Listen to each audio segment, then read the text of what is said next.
tonight, throughout the past year, riots fueled by racial tensions have erupted. However, here in Tulsa, protests stayed peaceful despite lasting for weeks. Channel 8's Maureen Wertz has a look at how and why leaders here chose peace. Only on 8, how they work to avoid any violence. Either I live in fear or I don't. It's the way I live my life. I can't live in fear. We are not by ourselves. There was a clear path for Mark Lewis, and he made sure he stayed on it. I personally got a lot of slack because they felt like our protests were really watered down. So, yeah, it's a lot of behind the scenes that goes with this stuff. Yeah, we want to make sure that the community is aware. Weekly marches were planned out in meetings like this one. Lewis says they chose to march because during a rally, things could get out of hand. And we're dealing with a lot of grieving hearts. So when you're dealing with a lot of grieving hearts, we don't need opportunist people there to be angry and to throw things. And we tell them that up front. Andre Harris, one of those grieving hearts, is still, to this day, advocating for peace, even after major players who you see speaking at rallies across the country wanted to step in. Maureen, I've always felt that I was an intelligent man, a man of wisdom, knowledge, and understanding, because not only do I study my word, but I'm a prayer man.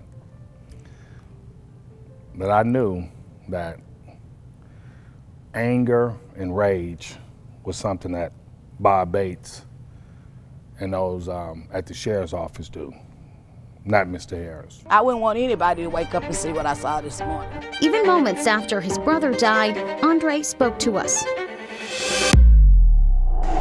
Can I speak? Yeah. Eyewitness said that when he went to the ground, when they tackled him, he went to the ground. He was literally on the ground when they shot him. Yeah, bro! Oh, God! Oh, he shot me at you! He shot me there! His message, the same then as it is now, one of faith and justice. So I didn't want it. I didn't want all the publicity to actually take any attention off of my brother had been shot by a 73-year-old reserve deputy that paid to play. Both men saying they made a conscious decision to choose peace because a little under 100 years ago, Tulsa was anything but peaceful. This is a part of our history here. If you live here, this is a part of our history, and it needs to be talked about. When you talk about 1921, you got to talk about Tulsa, Oklahoma. In 1921, 35 city blocks were destroyed, 600 people injured, another 300 killed during the Tulsa race riot. And what was once considered one of the most affluent African-American communities in the country wiped away. Not only did people lose their homes and their livelihoods through the loss of their businesses, they lost their lives. And that was horrific. Dr. Jocelyn Payne with the John Hope Franklin Center for Reconciliation says even though the riot lasted less than a day in 1921, its impact is still felt today. The aftermath of the race riot is visible and probably visceral throughout this community. Payne says insurance payments were never received. People fled Tulsa, families were left struggling. That's still happening. She says you can spot it in the rundown homes, the abandoned buildings, and the lesson that was passed down for generations: survive, don't thrive. And I can understand that. I can understand why people want to just disrupt things because their life is disrupted and they feel like they're not heard.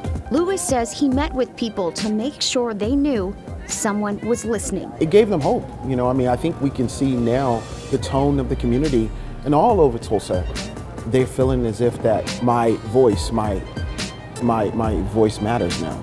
Harris sticking to his message about faith and promising me one thing. Maureen, we're at a time now in life, in this world, where things are about to change. Change, starting with perception. This is the perception we get on TV, is that we're all thugs walking around with our pants hanging. But I'm sitting here today with a suit on, bow tie, and a Bible. And Lewis hoping a new lesson will be passed down. You count. You sitting in your chair, you matter. Mark Lewis has a path, and right now, it's just beginning. Maureen Wertz, Tulsa's Channel 8. High school students in Tulsa Public Schools are required to learn about the race riot. If you'd like to learn more about it yourself, there's a whole bunch of information at the Greenwood Cultural Center. We've got it all posted on the links at k2l.com.